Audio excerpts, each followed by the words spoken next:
Hello guys. Stay tuned, stay positive, and of course, stay tuned with my channel. I Mansi Khakhar heartily welcome you all to my YouTube channel. કેમ છો બધા? I'm really sorry. બહુ જ વધારે tension based video નહોતો આવતો જેમ કે મેં તમને કીધું એમ કે થોડું મારા વર્કને લઈને મારે ટ્રાવેલિંગ હમણાં બહુ વધી ગયું હતું, જેના લીધે મારા જે પર્સનલ મુમેન્ટ્સ હતા like outing with my friends, hang outs, એના મેં વ્લોગ બનાવીને મૂક્યા હતા. ફાઇનલી મને થોડો એવો ટાઈમ મળ્યો એટલે મેં રિસર્ચ કરવાનું સ્ટાર્ટ કર્યું, થોડી ઇન્ફોર્મેશન્સ ગેધર કરી અને મને લાગ્યું કે મારે મારા યુટ્યુબ ફેમિલી મેમ્બર્સ સાથે તો શેર કરવું જ જોઈએ. તો આજનો વિડીયો છે ઇટ્સ ઓલ અબાઉટ હેરફોલ. હવે મારી ચેનલના મેમ્બર્સ જે હશે એમાં જે વિમન્સ હશે એ ટોટલી કનેક્ટ કરી લેશે તરત જ, કેમ કે કોઈ પણ સિઝન હોય હેરફોલ તો એકદમ કોમન વસ્તુ છે. બી વેરી ફ્રેન્ક, મારી સાથે તો હેરફોલ કોમન કરતાં પણ ડબલ કોમન છે. એનું રીઝન તમને જણાવી દઉં. મારી સાથે ઘણા ટાઈમથી જોડાયેલા હશો તો તમને ખબર જ હશે કે હું છેલ્લા 7 યર્સથી મારા હેરની અંદર કોઈક ને કોઈક ટ્રીટમેન્ટ કરાવું જ છું. કોઈ પણ ન્યૂ ટ્રીટમેન્ટ માર્કેટમાં આવી નથી કે ભાઈ હમ તો ચલ પડે પાર્લર में, चलो ये ट्राई किया जाए, वो ट्राई किया जाए. બેઝિકલી બાય બોર્ન મારે મેગિકલ્સ હેર છે, but I always like to B in a straight hair. મને હંમેશા એક સ્ટ્રેટ હેર લુક જ જોતો હોય છે. પ્લસ હવે તો ઇન્સ્ટાની ચેનલ છે, યુટ્યુબ ચેનલ છે, શોર્ટ્સ શૂટ થતા હોય એમાં મારે ડિફરન્ટ હેર સ્ટાઇલ્સ કેરી કરવાની હોય.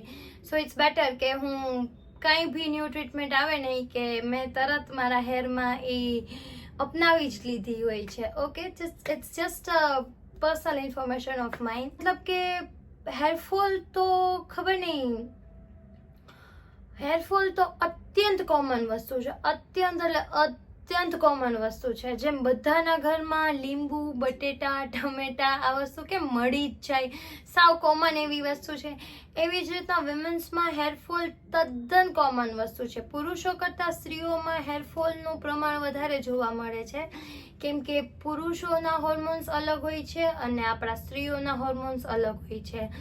મેઇન રીઝન્સમાં તમને જણાવું તો ફર્સ્ટ રીઝન હોય છે હેરિડિટી, સેકન્ડ હોય છે ઓફકોર્સ આપણા હોર્મોન્સ, થર્ડ હોય છે સ્ટ્રેસ, આપણી અનહેલ્ધી ડાયટ, એન્ડ ફોર્થ હોય છે એજ. હવે સ્ટેપ બાય સ્ટેપ એક રીઝનથી હું તમને સમજાવીશ કે હેરફોલ શું કામ થાય છે. એકદમ રૂટથી વાત કરું તો આપણું સ્કાલ્પ, મતલબ કે આ હેરની જે સ્કિન હોય એને સ્કાલ્પ કહી શકાય. આ સ્કાલ્પની અંદર 1 લાખ રૂટ્સ હોય છે નવા હેર ઉગવા માટે. હા, એટલે જ તમે કોઈ પણ ડર્મેટોલોજીસ્ટ, કોઈ પણ સ્કિન ડોક્ટર, હેર ડોક્ટર તમને એમ જ કહેશે કે રોજના 100 વાળ ખરવા તો તદ્દન કોમન વસ્તુ છે. રોજના જો તમારા 100 વાળ ખરતા હોય તો એમાં ડરવાની જરાય જરૂર નથી. તો તમને એમ થાય અરે રોજના 100 વાળ ખરી જશે તો ક્યાંક ગંજાપો ન આવી જાય. નહીં, બિલકુલ ભી નહીં. 1 લાખ રૂટ્સ તો ઓલરેડી સ્કાલ્પની અંદર હોય જ છે. તમે જ્યારે બી તમે કોમ્બથી આમ સેક્શન લેશો ને તો ત્યારે તમે નોટિસ કરજો ઝીણા રૂટ્સની અંદર વાળ હોય જ છે. પુરુષોની અંદર રહેલું હોય છે એન્ડ્રોજેટિક હોર્મોન અને આપણા સ્ત્રીઓની અંદર રહેલા હોય છે મુખ્ય 3 પ્રકારના હોર્મોન. ફર્સ્ટ હોય છે સેક્સ હોર્મોન, મતલબ કે ઓફકોર્સ આપણે ફિમેલ છીએ. સેકન્ડ હોય છે થાઇરોઇડ હોર્મોન એન્ડ થર્ડ હોય છે ઇન્સ્યુલિન હોર્મોન. હવે સ્ટેપ બાય સ્ટેપ હું તમને સમજાવીશ કે આ એક હોર્મોનનો રોલ શું હોય છે અને આ કેવી રીતના અફેક્ટ કરે છે. ઓફકોર્સ પીરિયડ્સમાં હોઈએ છીએ ત્યારે આપણા બહુ મૂડ સ્વિંગ્સ થાય છે, મીઠું ખાવાનું મન થાય, ખાટું ખાવાનું મન થાય, કોઈકને કમરમાં પેઇન થાય, કોઈકને નીઝમાં પેઇન થતો હોય છે. મતલબ કે mood swings, hormonal ups downs થાય છે. સેકન્ડ હોય છે થાઇરોઇડ, મતલબ કે વજન ઘટવા વધવાની સાથે જે હોર્મોનલ ચેન્જીસ આવે એ હોય છે થાઇરોઇડના લીધે થતા. શરીરમાં વજન વધી જાય એના લીધે આપણો મેટાબોલિક રેટ, હવે તમને બધાને ખબર જ હશે તો પણ જણાવી દઉં, મેટાબોલિક રેટ જે હોય છે એ જવાબદાર તત્વ હોય છે શરીરનું વજન વધવું કે ઘટવું. જો તમારો મેટાબોલિક રેટ ફાસ્ટ હશે તો તમે જે પણ ખાશો બધું ડાયજેશન પ્રોસેસ ક્રોસ કરીને વાઇટામિન્સ ને પછી ઇમ્પોર્ટન્ટ ન્યુટ્રિયન્ટ્સમાં કન્વર્ટ થઈ જશે. પણ જો તમારો મેટાબોલિક રેટ ઓછો હશે તો ફૂડને ડાયજેસ્ટ થતા બી વાર લાગશે અને એમાંથી બહુ ઓછા પ્રમાણમાં ન્યુટ્રિશન્સ ને વાઇટામિન્સ તમારું બોડી જે છે એ એબ્ઝોર્બ કરી શકશે. તો હવે મેટાબોલિક રેટ જો ઘટી જશે ને વજન જો વધી જશે તો એના લીધે તમારા શરીરમાં ઇન્સ્યુલિનનું પ્રમાણ વધી જશે. એના પછી બીજા શરીરમાં ઘણા બધા રોગોનો પ્રવેશ થઈ જશે જો તમારું ઇન્સ્યુલિન લેવલ ખૂબ જ હાઈ થઈ જતું હશે. તો આમાંના કોઈ પણ ઇશ્યુઝ બી જો તમે ફીલ કરતા હોય યા તમને એવું થતું હોય કે ભાઈ આ કાંઈક અજીબ થાય છે, something is not going right, then you have to directly go to your doctor. તમારા ડોક્ટરને તમે તરત જ કન્સલ્ટ કરી શકો છો. એટલીસ્ટ MD ડોક્ટરને તો તમારે બતાવી જ દેવું જોઈએ ને સ્પેશિયલી વિમેન્સને પીરિયડ્સમાં કોઈ પ્રોબ્લેમ એવી ફીલ થતી હોય જે સહન ના કરી શકાય, કોઈ ક્રોનિક પેઇન હોય યા 100 કરતાં વધારે જો વાર તમારા ખરતા હોય તો તમારે બિલકુલ પણ બેદરકારી રાખ્યા વગર તુરંત જ તમારા ગાયનેકોલોજીસ્ટ મેલ હોય ફિમેલ હોય એવું ક્યારેય નહીં જોવાનું કે આ ડૉક્ટર મેલ છે ફિમેલ છે. જે બી તમને સૂટ થાય, જેમની મેડિસિન્સ તમને સૂટ થાય, જ્યાં તમને કમ્ફર્ટેબલ ફીલ થાય ત્યાં ડિરેક્ટલી તમારે એકવાર તો કન્સલ્ટ કરાવી જ લેવું જોઈએ જો આમાંના કોઈ પણ રીઝન્સ તમે ફીલ કરતા હોય તો. એમાં કોઈ હેરિડિટીમાં કોઈ વસ્તુ આવતી હોય, જીનેટિક્સ મતલબ કે પેઢી દર પેઢી તમારા મમ્મી તમારા નાની એમના ભી મમ્મી પેઢી દર પેઢી જો આ હેરફોલની સમસ્યા ચાલતી આવતી હોય તો ઓફકોર્સ તમારામાં એ વસ્તુ આવવાની જ છે. બાય બ્લડ બાય બોન તમે કહી શકો. તો પણ ડૉક્ટરની સલાહથી ડૉક્ટરના પ્રોપર ઇન્સ્ટ્રક્શનને ફોલો કરવાથી જો તમે પ્રોપર ક્યોર કરો છો તો એમાં બી તમને સોલ્યુશન મળી જ જાય, એમાં બી તમને રાહત મળી શકે જ છે. મેં તમને કારણ કીધા હતા એમ હોર્મોનલ ચેન્જીસના લીધે હેરફોલ થઈ શકે છે, મેટાબોલિક રેટ અપ્સ ડાઉન્સ થાય એના લીધે બી હોર્મોનલ ચેન્જીસ ઉદ્ભવે, સ્ટ્રેસ અને અનહેલ્ધી ડાયટ આ બે કારણો તો એવા છે જેમાં તમારે બિલકુલ બી બેદરકારી ના વર્તવી જોઈએ. આમાંનું કાંઈ પણ જો સર્જાય શરીરમાં એટલે ભાઈ સાહેબ ના પૂછો બાત, શુંનું શું થઈ જાય. સ્ટ્રેસ પણ એક એવો કોમન વર્ડ છે જેમ આજની લાઈફમાં તાવ, શરદી, ઉધરસ, પહેલાં કેવું હતું કે ખાલી શિયાળામાં કે ચોમાસામાં આપણે વધારે પડતો તાવ શરદી ફીલ કરતા, બટ હવે તો કોઈ પણ સિઝનમાં તાવ શરદી કફ ઉધરસ પગ દુખવા કમર દુખવી ગોઠણ દુખવા કોમન વર્ડ્સ છે. એવી જ રીતના સ્ટ્રેસ એટલે બધા અત્ર તત્ર સર્વત્ર કણ કણમાં રહેલું છે સ્ટ્રેસ નામનું આ પ્રાણી. કોઈ પણને તમે સાંભળો ને અરે યાર બહુ સ્ટ્રેસ છે, ખબર નહીં હમણાં અમારો વર્કલોડ બહુ વધી ગયો છે, બહુ ચિંતાઓ થાય છે મને તો. આટલી નાની નાની વસ્તુઓમાં આપણે એટલું પેનિક ક્રિએટ કરીએ છીએ જાણે શુંનું શું થઈ ગયું હોય. 2 મિનિટ બી શાંતિથી જો એ વસ્તુને તમે ટેકલ કરી શકો ને તો બિલીવ મી કોઈ પણ સમસ્યા એટલી મોટી ક્યારેય હોતી જ નથી કે જેનું કોઈ સોલ્યુશન ન હોય.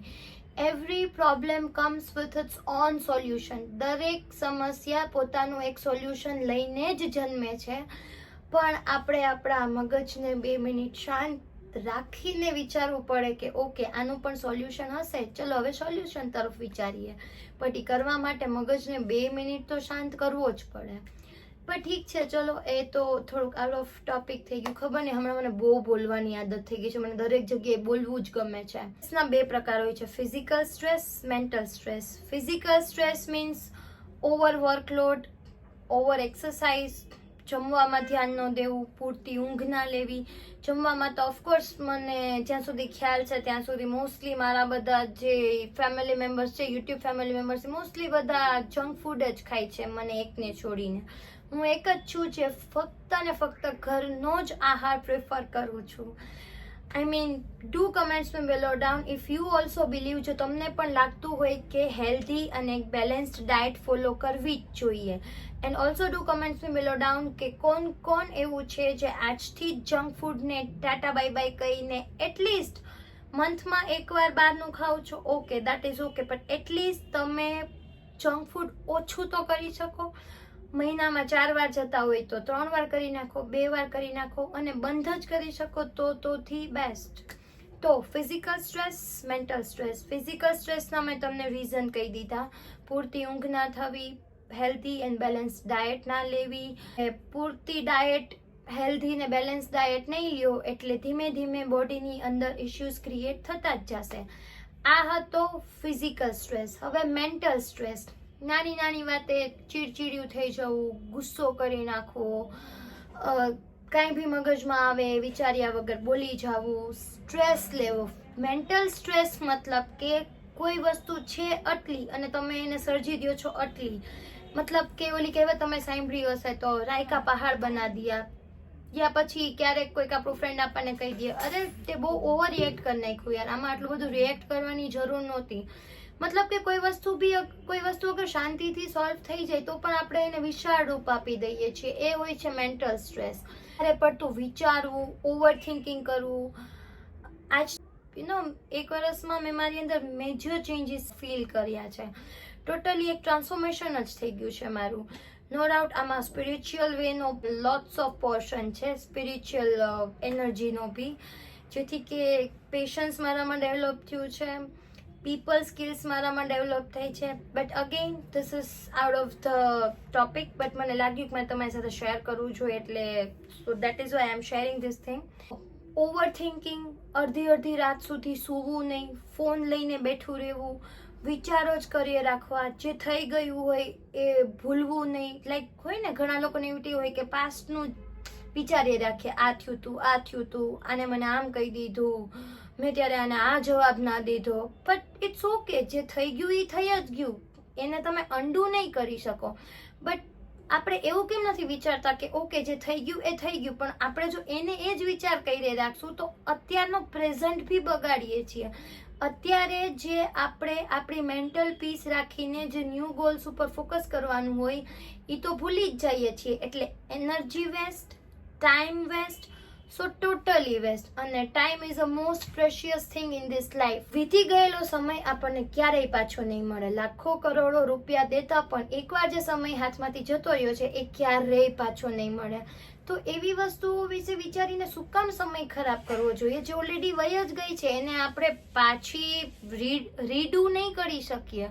તો અત્યારનો પ્રેઝન્ટ એ બગાડો એટલે ત્યારે જે થયું એ તો થઈ ગયું. અત્યારનો ટાઈમ બી બગાડવો, હવે અત્યારનો ટાઈમ બગડીએ એટલે ફ્યુચરના ગોલ્સ તરફ બી ધ્યાન ના દઈ શકે તો ફ્યુચર બી બગડ્યું, તો ટોટલી બધું જ બગડ્યું. મતલબ કે ડુ નોટ ઓવર થિંક. જે થઈ ગયું છે એમાં કાંઈ વાંધો નહીં, લેટ ગો કરી દો for your peace of sake. મેં આ વસ્તુ હમણાં જ શીખી છે કે આપણે જે જતું કરીએ ને એમાં આપણને જ શાંતિ મળે છે. મેન્ટલ પીસ જો આપણે આપણી પોતાની મેન્ટલ પીસ જો રાખવી હોય ને તો ભૂલી જાઓ, જે બી થયું એ ભૂલી જ જાઓ. Just let it go all the things. તો આ હતો પાર્ટ 1. પાર્ટ 1માં મેં તમને જણાવ્યું કે હેરફોલ થવાના કયા કારણો હોય છે. વિડીયોમાં મતલબ કે પાર્ટ 2માં હું તમને જણાવીશ કે આ કેવી રીતના અફેક્ટ કરે છે અને આનાથી બચવાનો ઉપાયો કયા છે. સો stay tuned, C you in the next vlog.